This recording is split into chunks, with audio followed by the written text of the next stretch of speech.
Greetings and salutations, everyone. This is Jason Bitbender Brink, and I am here with some of the team from Drifter. And they are the devs, obviously, behind the amazing Superior that you guys have been playing, as well as Sal, who is the product owner on our side. So super happy to be here with you guys. How you all doing today? Good. Doing Doing good? doing totally swell. We're excited to get people eyes on the new offerings. Doing Hey, great. I'm Big day I'm today. excited too. Yeah, I'm sorry about the technical difficulties, everybody. We had a little bit of a hiccup with getting some of the connecting to all of the various streams working, and we'll be looking into why that happened so that doesn't happen again. But we are here right now. And so, yeah, we're going to be taking questions, generally speaking, in the Discord, in the Superior Discussion channel. If you guys are not in our Discord, I highly recommend you join at galagames.chat. I also have the YouTube video up on one of my monitors, and I may be looking over there to snag some questions here and there. But we'll mostly be pulling from Discord. So, should we jump right in? Is there anything that you guys want to say first? I mean, I'm just excited to hear what people want to ask, and I'm sure everybody's seen the blog post. So I'm sure that there's lots of questions. I'm hoping that somebody wants to talk about like the characters and the game design as the design guy, but we'll see what people want to know. I am always a fan of characters and design guy. I'm a big fan of lore. I was one of those weird people that used to read like the books that came with the games back in the days when games had books. Yeah. Okay, so let's just jump right in, guys, and I'll just start pulling some questions from things that people are interested about. Um, okay, so this is something from Mr. K, who is a member of the Gem Guild, I believe that's what that means. And he says that in the recent blog post, there's a question, quoting first the blog statement, the players that manage to fight their way to the level cap can choose to raise their character's prestige rank, permanently raising the level cap of that unique NFT. And I apologize for that damn train. It always has to go by right when I'm doing a video. Oh, can't even get over to mute things fast enough. And now it's gone. Okay. Um, this means that specific NFT characters can potentially access more abilities forever. Does this mean that a common rarity character NFT can reach the same level cap as an ancient? Would they also be able to unlock all abilities as an ancient? If yes, then is it fair to say that the main advantage of a higher rarity NFT is the higher earning potential? Yeah, so a couple things. So first of all, the like all of the characters, so yeah, you can prestige your character up from a common and get to a higher, like raise your level cap. And we haven't we haven't perfectly decided whether or not we're going to create like an upper limit, or if it's going to be like, yeah, like 100% everybody can reach the same level cap. Okay. I think, but the main things that you get in addition to the character, to those level caps, the starting level caps being different for the different rarities, is Right. the special skills are skills that are tied to the NFT. So like, um, if you have an uncommon character, you're going to have access to a wider skill board. You're going to actually have one Oh, extra skill interesting. that commons don't have access to ever, no matter how many times you prestige. So while the common can basically get to your equal power, right? Like you could spend 60 skill points or whatever on your build. You're just not going to have as much flexibility as those higher rarity characters, because those higher rarity characters are going to be able to draw from different parts of the board. That being said, if you're spending the same number of skill points on your character from a pure raw power pant standpoint, you're going to be pretty comparable, and we think that's really cool and really important. We don't want Right. necessarily a pay to win kind of dynamic. A common should be able to play and have fun with an ancient, and the advantages that the ancient really gets are the play to earn features. The other thing is that as rarity goes up, we give you an experience point modifier, that allows you to kind of move through the move to the level cap more quickly. And so that's just like an extra advantage, especially when you get into those higher rarities and your starting level cap is much higher. Just giving Right. people that experience point modifier is going to allow them to kind of, realize the full coolness of their character more quickly, because a huge portion of our game lives at the end game. We talk a lot about how the entire design of the game kind of goes from being a rogue like as our sort of almost like a tutorial where you're going to be learning all the core mechanics, finding the build you like, and all of those things. And then when you get to the end game, it starts as a rogue light, and then it becomes a rogue like, which means that the game is you're now taking on challenges that are unbelievably challenging and fun. You're exploring your builds and changing your build to every run to optimize for whatever challenge that you're going after. And that end game content is really meaty and gives you lots of Right. fun time to explore up there. I think that's one part we're really excited to get our gamers to that level, because then we get to really dig deep into the roguelike genre. And much like, the Souls genre of like, wow, we can throw some really ridiculous adversaries in front of you. And it's not just what your character, what you've invested in necessarily. It, something that's really important to us as we design all of this is making room and rewarding player skill in addition to this, right? Everybody who has an NFT character has a path to earn, but also we want to make sure as gamers, like, here's an incredible challenge. It's not just, spend X amount of hours and I'll overcome it. It's like, no, you got to learn the mastery. You got to learn those strategies and weaknesses to be able to take down that content. So, Right. It's like a lot of fun. back in the bad old days when you'd play like, Nintendo, you had to figure out the trick Right. to advance. I mean, yeah, even looking back like classics like Diablo, like the first time you made it to that point and he one-shots you, you're like, holy shit, that was amazing. I got one-shotted by Diablo, but you finally made it, right? And then the next time maybe you survive for an extra 10 seconds, 30 seconds, whatever. I'm so bad at playing games. I get one shot by every boss that I ever meet ever in every single game. It's terrible. Well, then you're going to have to prestige your character a couple times in order to okay, deal. The advantage, deal. But okay. I mean, the prestige system, I'm really excited about it. Also, just from a sort of NFT gaming perspective, because I think that I think one of the promises that have been made to us as gamers in terms of the promise of this kind of new technology and how it intersects with gaming is this idea that I could potentially modify or upgrade my NFT permanently, and that my effort can somehow transform this object into something unique, which then I think also creates an interesting, value proposition if you want to someday resell it or whatever. Right. Or even being inspired by like classic MMOs, like world first downing of this raid boss, like having that blockchain as a personal ledger of my personal experience in this game, in this adventure with my friends, that having some value, not only sentimentally, but maybe, something that can be, traded off for others. Right. I like the way that can be worked into games like this. Okay, so I've got another question. I'm just going to pull directly from the Discord here.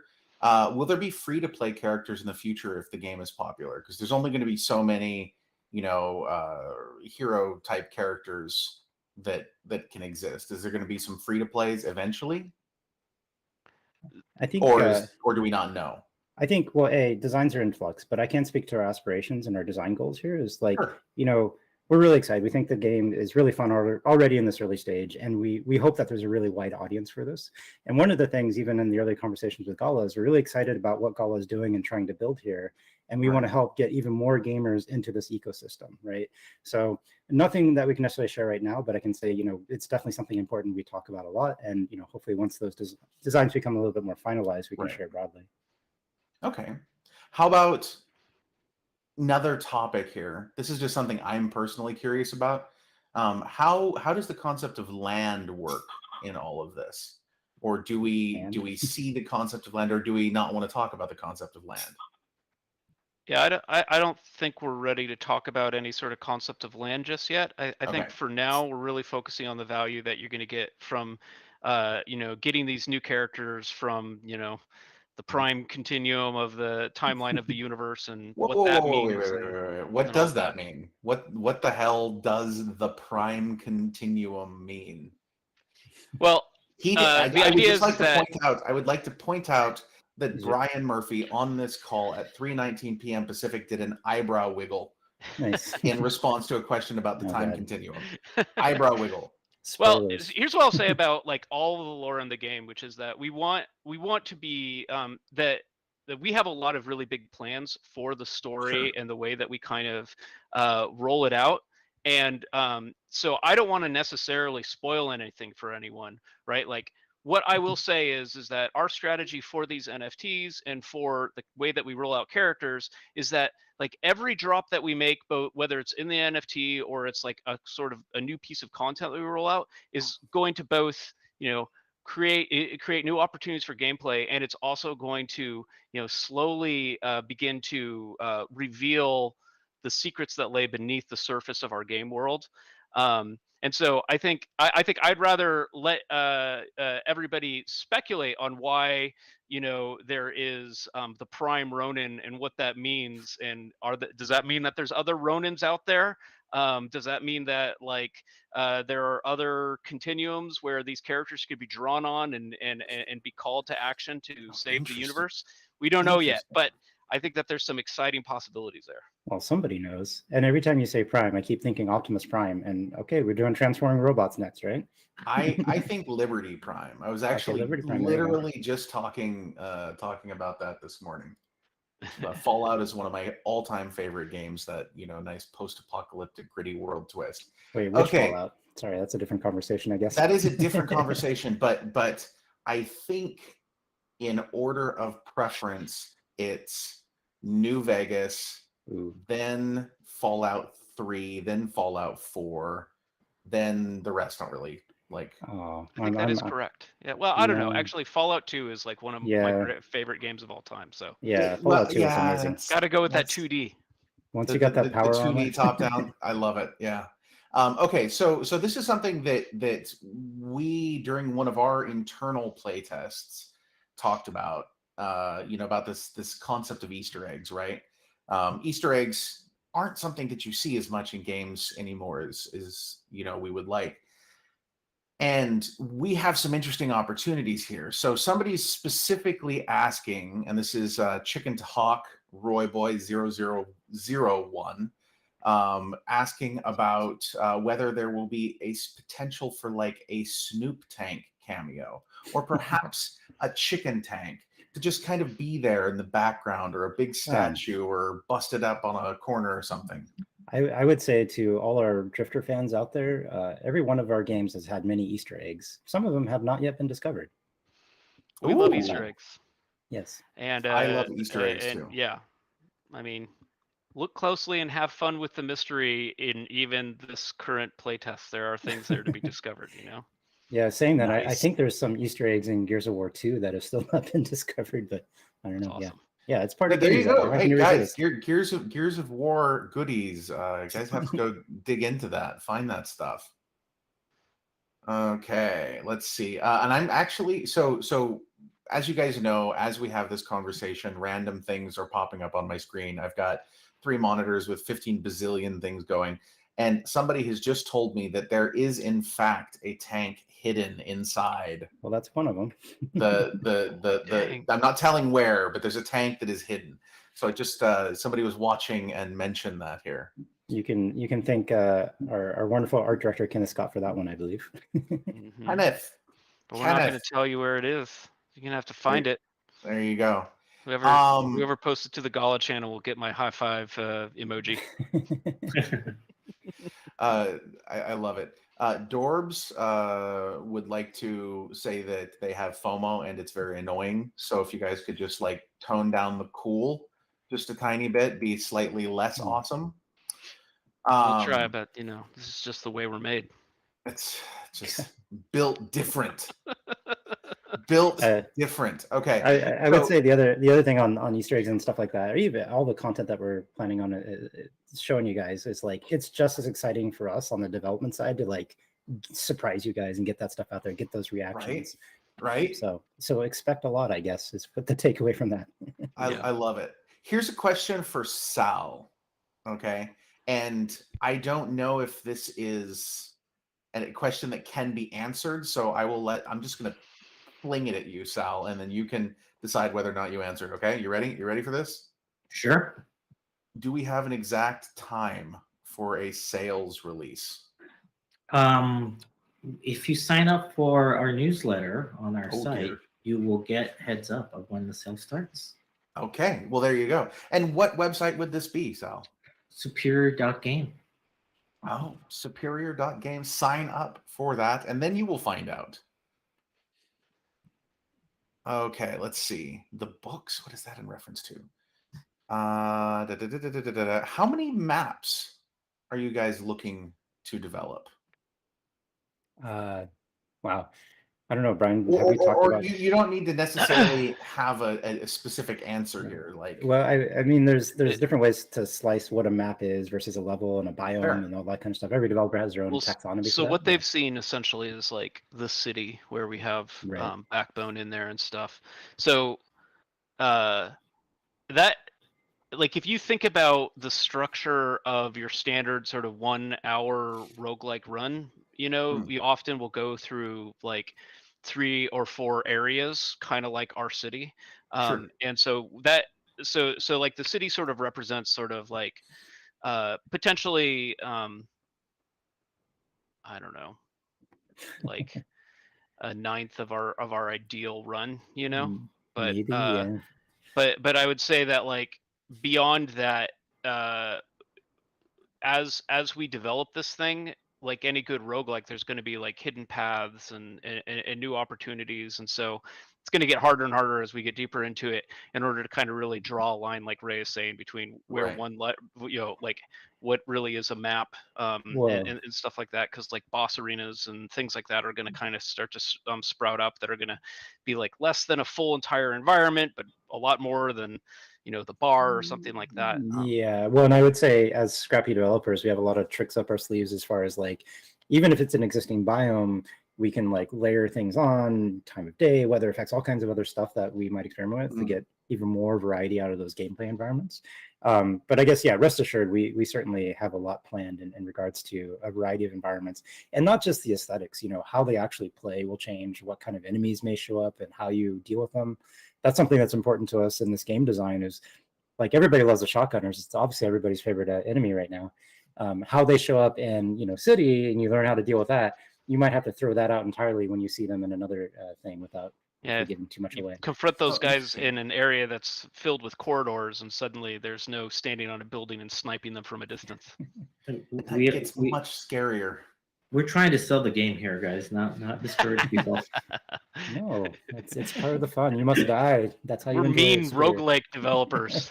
That's we true. like to kill our players. There's like some sadism there for the road. It's only because we love you guys. No, I'm gonna have to go buff Backbone after seeing how you guys abused them in the last teaser. So sorry about that. Oh, that's unacceptable. Slapped around by the community. When is the is there going to be another play test here soon? Maybe this is a Sal question. I don't know. So yeah, so tomorrow, around when the sale starts, we will be turning on our demo again. So you know, around this time of the sale, people will be able to play the game and try to play.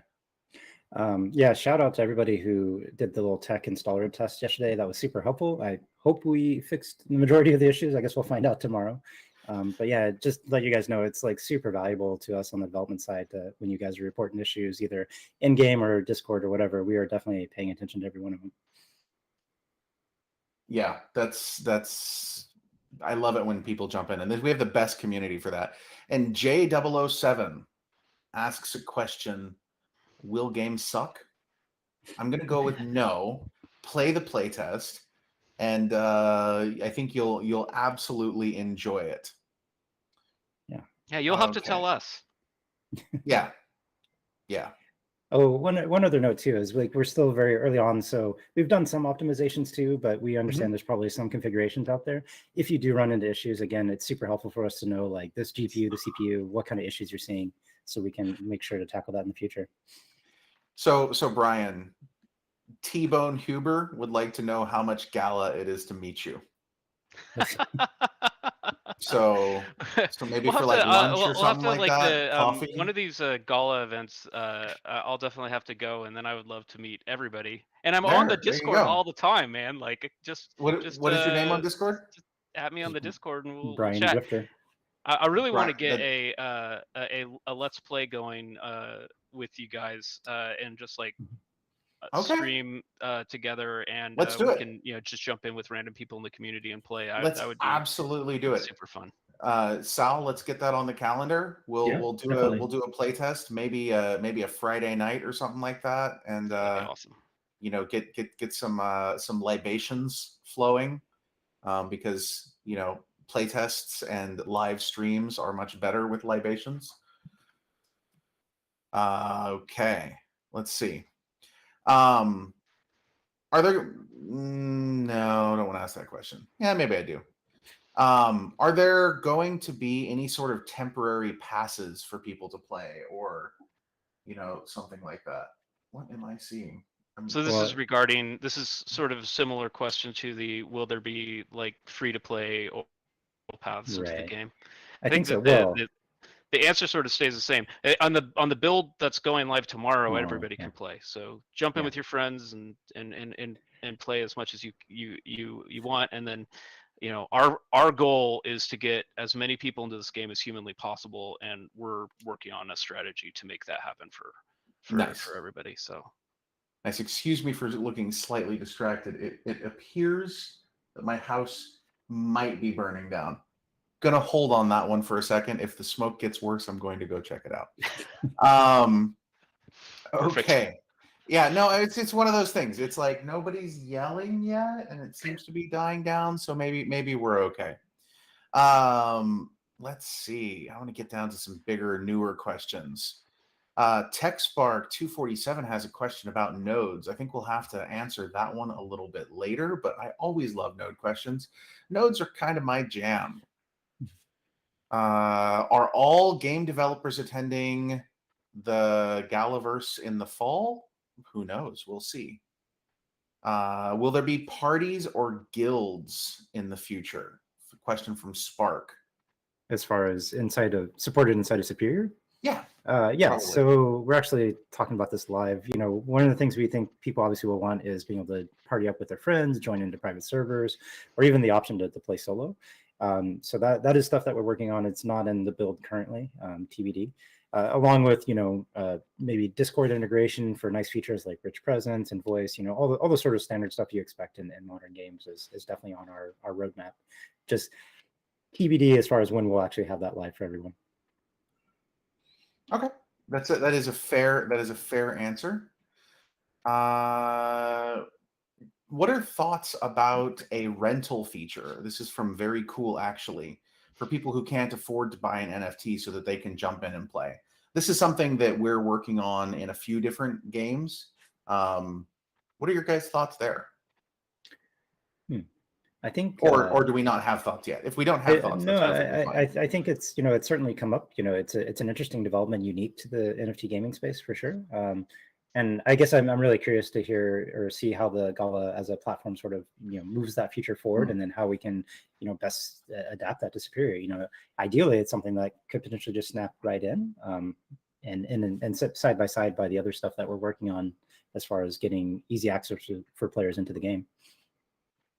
Yeah, I mean, I think it's definitely interesting, and we'd want to investigate it once it's set up for other games and see how we can leverage it. But no plans yet. Okay. I think it's something that you guys will probably want to look at some point in time. And CryptoCat, I'm glad you like the shades. I do too. They match nicely with the red Star Wars shirt. Okay. And house doesn't appear to be burning down, so I think we're okay. Was that a foil? Like if we need an emergency exit? No. It's like so. I actually have some people here doing some maintenance and some electrical stuff, and also some water stuff. So electrical stuff plus water stuff in the same area, it can get fun. Okay. Is there going to be a friends lobby integrated? This is from Queen Evie. Right. Yeah, I think I kind of answered this before, but it's definitely on our roadmap. We just don't have an ETA quite yet. So yeah, no, that's totally fine. And as everybody who follows us knows, we don't really do the whole roadmap thing. So don't feel bad if you don't have a specific time for it, because the important thing is to develop and make an amazing game, not so much to check off boxes for some arbitrary document. That is not how we work. Okay, what other questions you guys got? There's some people asking about controller compatibility, and this is from KuroKojin77. Any thoughts on controllers? Plug that controller in right now and play, man. Yeah, we support all the Ooh. controllers we know of. Maybe not flight sticks, but give it a shot. Okay, okay, that's cool. I think There you go. internally we have a lot of people using like Xbox controllers and PlayStation controllers. Whatever you got should work. Yeah, we've actually put a ton of work into getting the aiming feeling good on the controller and everything. It should be full parity both directions. So however you want to play, that's how we want you to play. Yeah, caveat of we know there's still some work to be done, like refining auto aim. Melee controls is a big hot topic right now. I'm sure we've gotten a lot of feedback from the community on that as well. So okay, and melee control is an interesting one because I think it plays a little bit better on the gamepad, and then like sniping and gunplay plays slightly better on the mouse and keyboard right now. So it just also sort of depends on which developer, where we are, shifting our focus at that moment. I think internally, a lot of us, when we jump into a playtest, it's like, oh, I feel like gamepad. I'm going to pick up like a Renegade today, or no, I want to be sniping, so I'm going specialist. So it's just like being fluid and going in between those things is perfectly valid too. That's totally how I play. If I'm playing one of the sharpshooters, then I play mouse and keyboard. If I'm playing a brawler, then I go gamepad. When you have a controller, when you control your controllers with bratwurst, it's not good. I don't do controllers at all ever, just because I'm terrible at it. Okay, any plans to increase party size over time as levels become harder and harder? Yeah, absolutely. Sorry, I absolutely am excited about that idea. We do not absolutely have plans for it yet. But in the system that we built, we have that flexibility to control it on a permission basis. So there's certainly the possibility of like, hey, imagine like a King of the Hill encounter we could do someday where it's like 4 or 5 players just defending a single point in the map or something like that.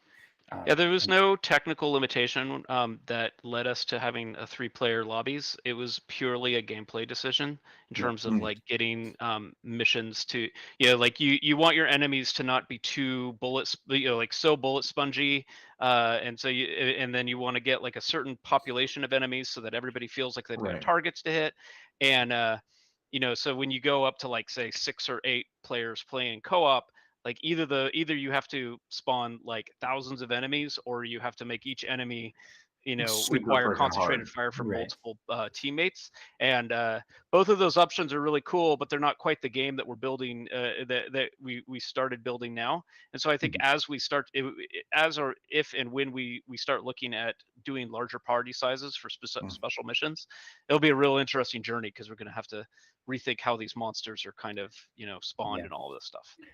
Yeah, I think that's one of the things that's exciting with this style of game is like, here are the well-defined rules and we play by them really neatly, and then all of a sudden we break it, right? And then what kind of fun new gameplay does that or emerges out of that? So right now, actually, the game dynamically changes itself between multiplayer and single player. So if you end up in a single player lobby and you play by yourself, the game will kind of dynamically retune itself for that. And we see a lot of promise there. I think in the long run, we want to make it so that if you're playing with 2 players, it's dynamically tuned to be really fun with those 2 players. And then maybe eventually this becomes like a way in which we unlock those new depths of difficulty of like, oh yeah, you can solo play, but as if you're in a 3-player mission. And like, how does that feel? It's like, could be pretty cool. This is a question from our YouTube, and this is from AI on Crypto. Asks, is there esports potential with this game? I think, yeah, right? Obviously. Yeah, especially once we're willing to crack open PvP again. That makes a lot of sense, I think. But yeah, it's certainly something that's been discussed.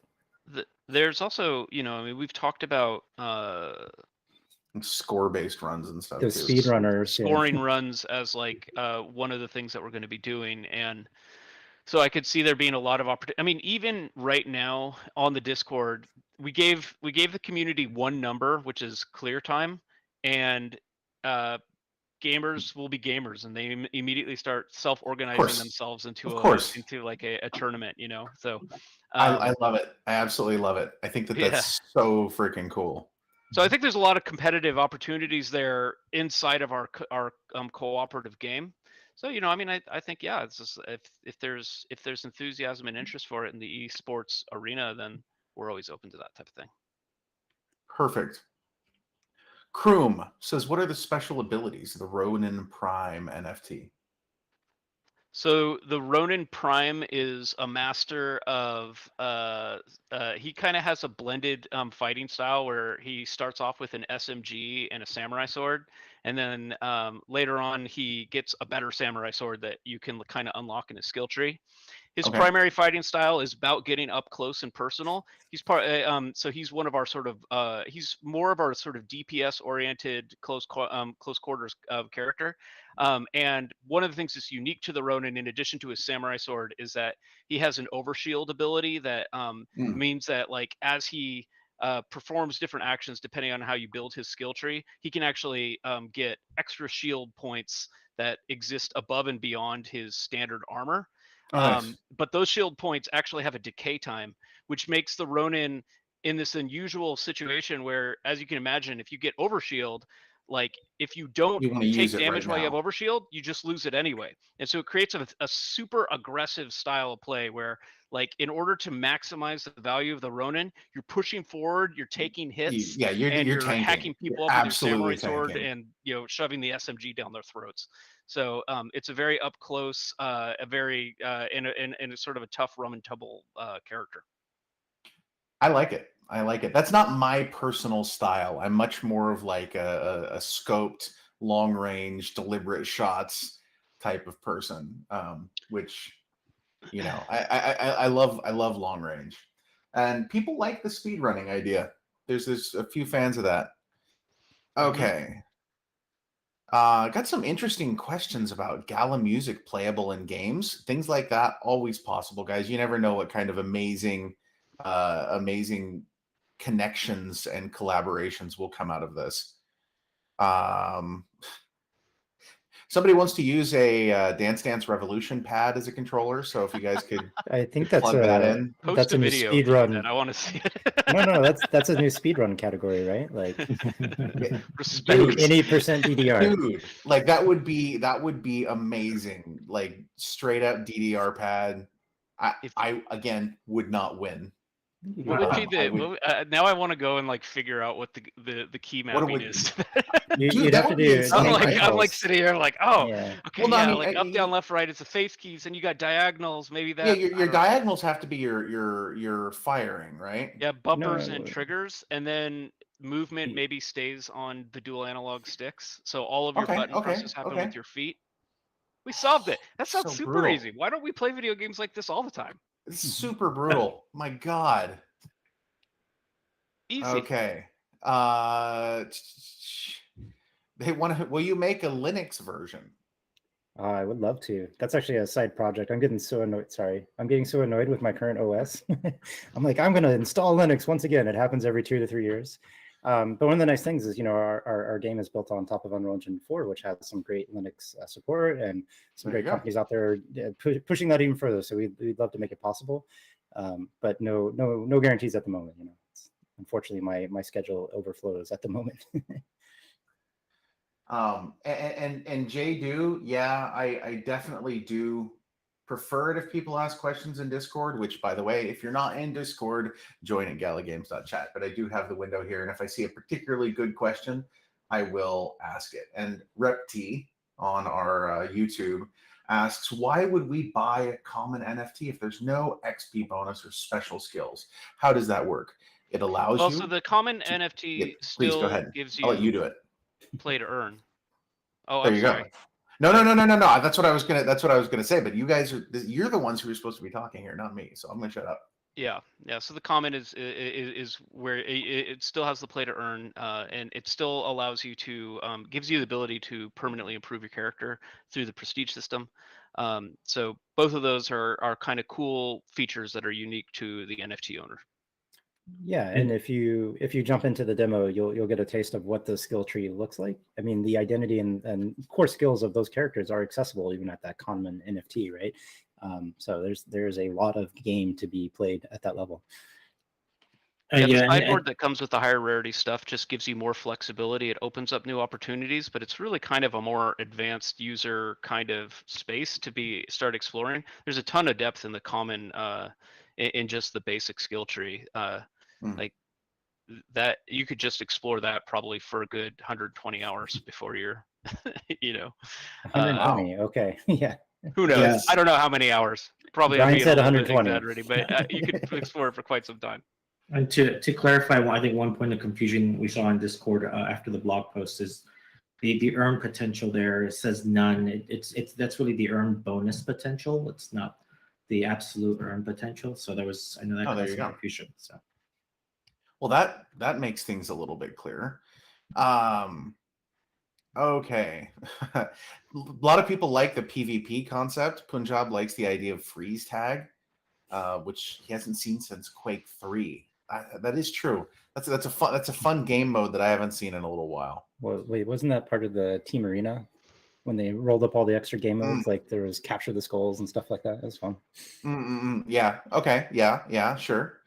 I think one of the things that will be really fun with PvP is this notion of, I mean, you guys are getting a taste of that gutter to godhood journey we want you to take when you jump into every session of Superior, and finding a way. I mean, it's a challenge for design and us to like sort of crack us. How do we do it in a balanced way? But where players start as like, okay, we're all in the gutter together. All right, who wins? Who's got the advantage? Okay, everybody gets a hand on a power. You know, what happens? And having that meta evolve within a single session, I think is something really interesting that not a lot of PvP games out there are really touching on yet. Yeah, once That's the board of super neat. superpowers really expands too, and it's like, you know, you're not just it's not just fire and ice, but there's a whole world of other superpowers that you could potentially spec into. I think that's going to get really interesting, even from a cooperative standpoint. If there's you know 5 or 6 different trees that you can explore on a run, trying to figure out how you're going to synergize with your teammates gets really fun and interesting.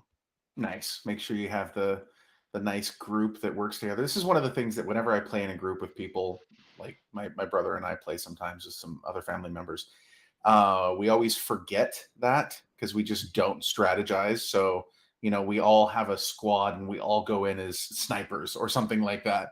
And we don't have, you know, all of the different pieces. Obviously gets we get completely destroyed.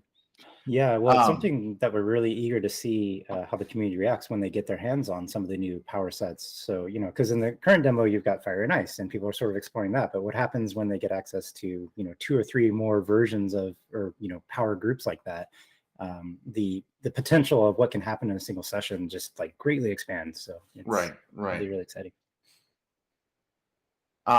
So I have there's a question here from Exidius.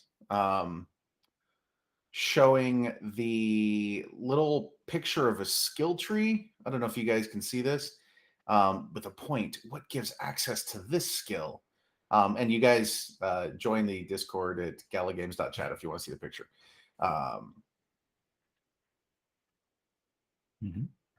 Okay, sorry, I'm just reading. Or Duckmania. I do have an idea what they're talking about. I'm not just going, yeah. I'm looking for the next question, okay, man? Rockham76, are there any ideas of the tokenomics and deflationary systems yet? Not yet. We're not putting out any information on tokenomics or tokens or, you know, specifics around how play to earn works exactly or anything like that at this point in time. At some point in time in the future, you will get some more information on that. But right now, that is not what's coming. To answer that, the question of how to get to that skill, that Zeostes ROI I've chef, just decided Exidius at this point in time. So the way that you unlock that skill, so that skill is basically the Ronin's overdrive, like ultimate overdrive. So in our game, like the very first skill you unlock is the overdrive, which is basically a bar at the bottom of the screen that you can fill up, and when you fill it up, you get to do something really good.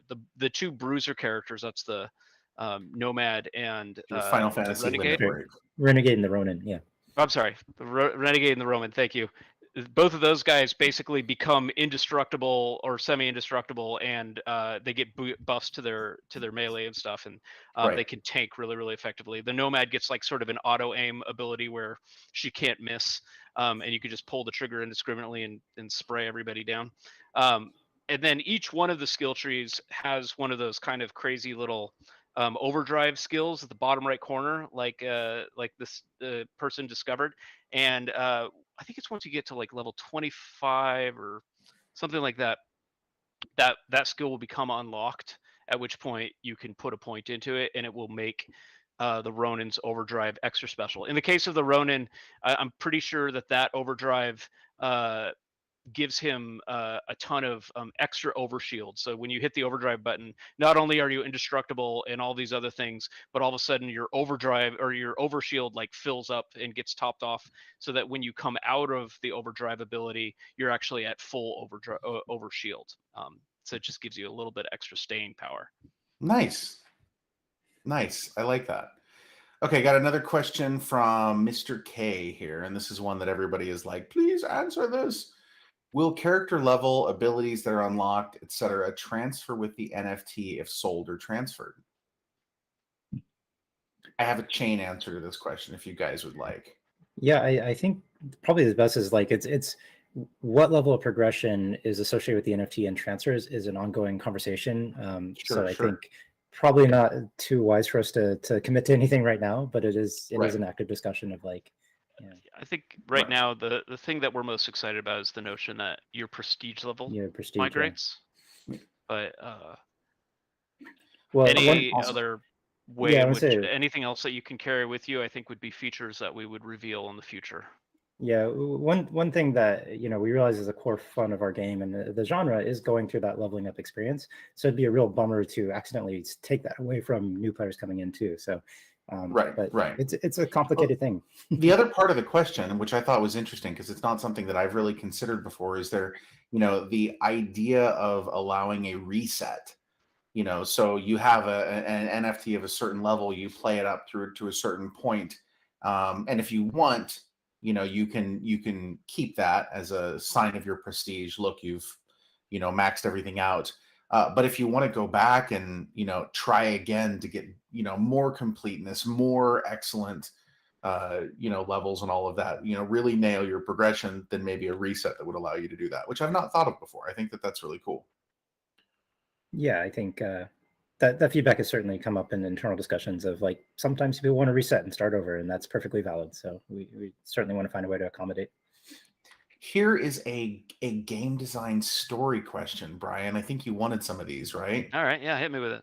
Okay. If the supers are infected, will absorbing their powers also nerf certain attributes, such as super buffs?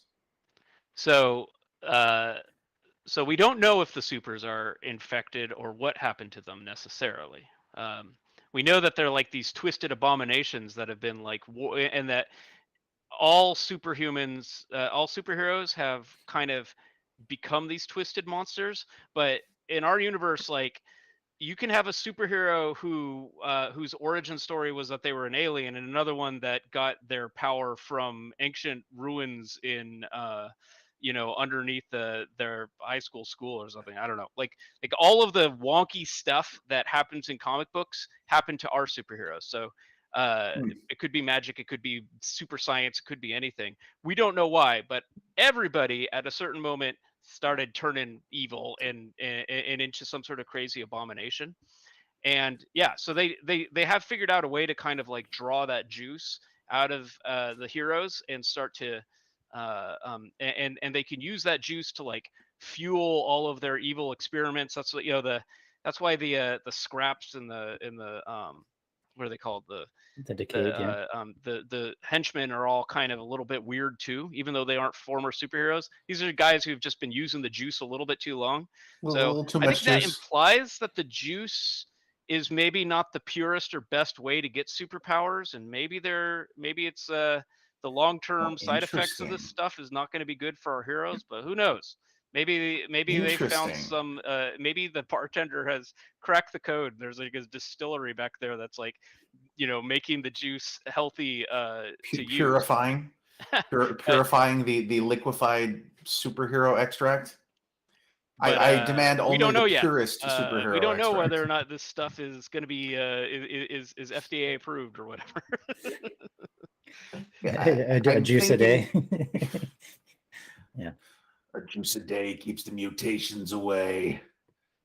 Okay, let's see. I thought, Brian, we said it was just midichlorians, right? Just make it simple. Midichlorian. I- Oh yeah. I think Let the rage Jesse's train falling down. begin. I think Jesse's like falling down. Jesse's our chief legal officer, falling down in the background, going like, "No, don't say that word. Don't say that word. Please don't say that word." Just to be very clear, there are no midichlorians in this game. It is not a thing that exists in this game for many I'd reasons. like to think that there's some crazy dude standing on the sidewalk next to the gas station in our city environment who literally is saying like, "It's midichlorians, everybody! That's what it is." He's like I think Flat in Earth lore Society, that yeah. actually works. That somebody in the world thinks that it's midichlorians. Now, whether or not it is or not, it just depends on whether or not you believe that guy standing on the curb next to the Kodiak mark. I'm definitely gonna get a note from Jesse soon, I think. yeah. It's coming. It's coming soon. Okay. Crypto View would like to know if there will be some sort of celebration dances for the characters. Oh, emotes would be fantastic. And I think there's two parts of that. I think just, yeah, cool animations and whatnot someday. And we've talked a little bit about that before, but also adding more features to our in-game communication tools, which kind of ties into that sometimes, of like being able to ping things, being able to actually show that in ways to help out your teammates and coordinate. Yeah, that's definitely something on the docket. Yeah, we already have a very light set of features in terms of, so anybody who's in there can actually try this out next time they get in, where you can middle click on the mouse as the default mouse binding, and then you can point at things and it will mark them. And if you mark an enemy, nice. It will play a different VO clip than if you mark a ammo box or whatever. And that's also how you share things. So when you get a loot drop in a mission, you're the only one who can see it and pick it up. But if you middle click it, then you are sharing it with your teammates, and then they can come and pick it up. And that actually becomes a really valuable strategy if you are, say, a shotgun specialist and you get a loot drop that gives you a bonus on precision weapons. You can share that precision weapon with your nomad buddy, and then hopefully she will reciprocate next time she gets a shotgun drop. There we go.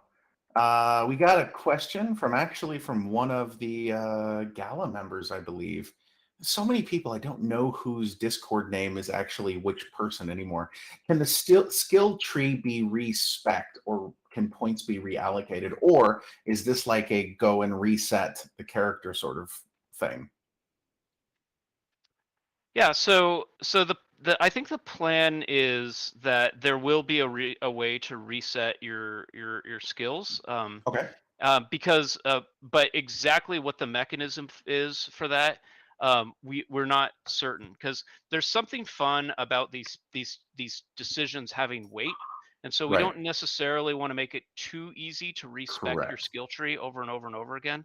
And so I think we're trying to find the right balance between, hey, do I have to actually prestige my character to try a new strategy? That seems like it's like a little bit too much friction between you and kind of trying to experiment. But we also don't want to have it be necessarily that you're kind of in this almost like a locked up by all the possible decisions you can make, because you can respec your character every single time you run. That kind of creates its own weird vibe when you're like matchmaking with people. Raids and MMOs often have this, where it's like, oh yeah, hold on, we're gonna go and fight this guy in this dungeon, or I gotta go and respec my whole entire tree. And I don't think we want that either. I think we want it to you to be able to sort of come as you are and play. And I would say there's a lot of games sort of tackling this in different ways. Some case studies like Diablo 3 kind of made some missteps into this, depending on who you talk to. But then you have games like Path of Exile, which have even more complex skill trees than we'd ever imagine for Superior, but they still provide players with different paths, but still make those decisions feel meaningful, and there's a strategy to how you're progressing through your skill tree. That's definitely the balance we want to strike. Okay. I like it. I think that sounds fantastic. I agree that there should be some weight to decisions. Sal, is there anything else that we need to cover today, sir? No, I just wanted to mention one thing that gold members should be on the lookout for something potentially coming soon. What? A Okay. note. So I'll just tease it, but if they subscribe, they will be the first to know what it is. Okay. Okay, guys.